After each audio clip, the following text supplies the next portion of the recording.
Hãy luôn tự hỏi mình, khi làm điều này tôi nhận về nỗi đau hay niềm vui? Khi những điều tích cực, não đón nhận dễ dàng. Có những thay đổi đột ngột, nó phản ứng. Như tôi bắt đầu kỷ luật, giờ giấc ép mình vào khuôn khổ mới. Ban đầu khá là khó chịu, nhớ lại những thói quen cũ. Nhưng khi làm đủ lâu, mọi thứ dần vào nề nếp.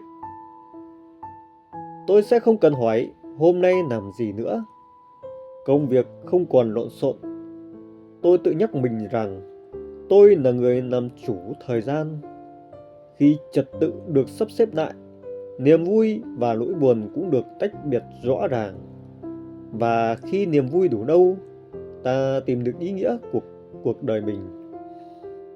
Tôi vẫn đang học cách thay đổi để mọi thứ đi vào khuôn khổ. Lạ là càng kỷ luật, cuộc sống lại càng nhẹ hơn.